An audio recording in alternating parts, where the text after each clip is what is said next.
जय हिंद साथियों, आप सभी का स्वागत है शाइन वाईटी क्लासेस में। अपर निजी सचिव भर्ती के लिए हिंदी शॉर्ट हैंड की 80 शब्द प्रति मिनट गति से डिक्टेशन 10 सेकंड में शुरू होगी। डिक्टेशन 5 मिनट और शब्द 400 होंगे।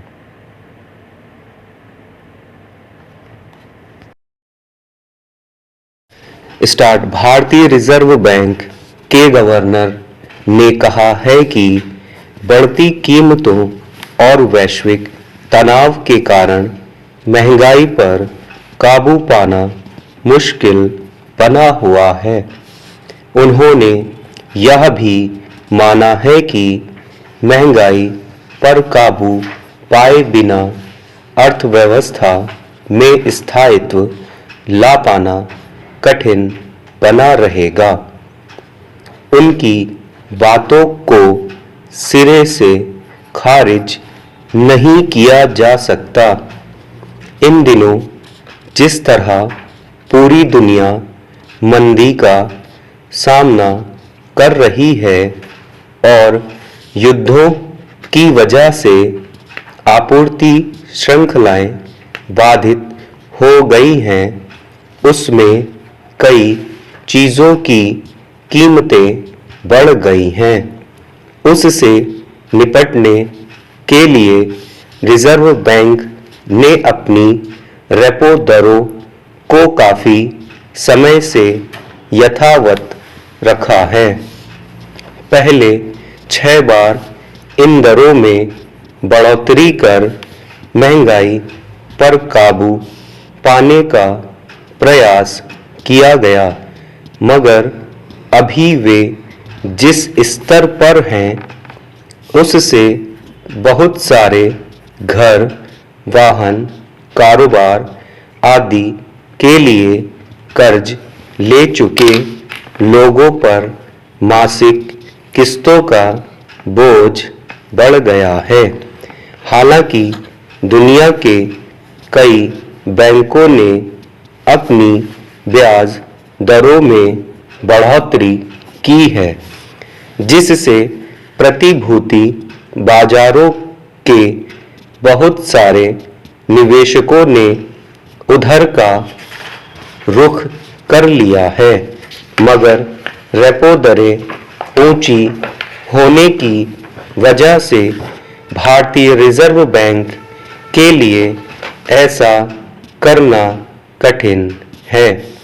यह भी ठीक है कि कच्चे तेल की कीमतों में लगातार उतार चढ़ाव से अनिश्चितता का वातावरण बना हुआ है।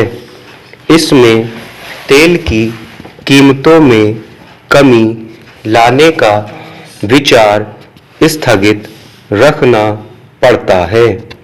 इसका असर माल ढुलाई और वस्तुओं की उत्पादन लागत पर पड़ रहा है, मगर पिछले कुछ महीनों से भारत में महंगाई का रुख ऊपर की तरफ होने की वजह वैश्विक तनाव को मानना मुश्किल है, इसलिए कि सबसे अधिक महंगाई रोज़मर्रा की वस्तुओं मसलन सब्जी, फल, दूध, अनाज की कीमतों में देखी गई है।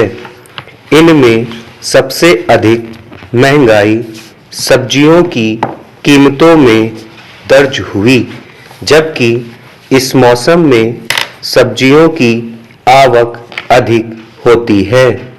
मौसम भी लगभग अनुकूल ही रहा है।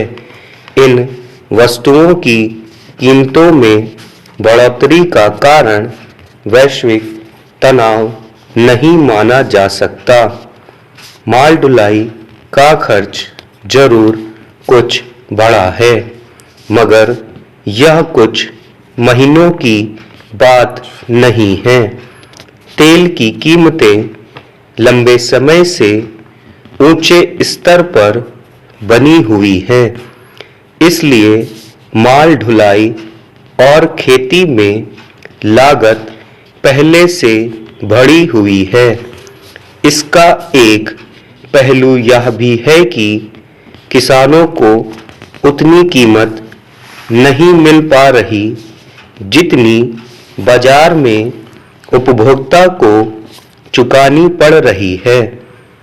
इससे जाहिर है कि महंगाई के पीछे कुछ कारण एक दूसरे और उन्हें नियंत्रित करने की सख्त ज़रूरत है। अर्थव्यवस्था में स्थायित्व लाने की कोशिशें लंबे समय से चल रही हैं।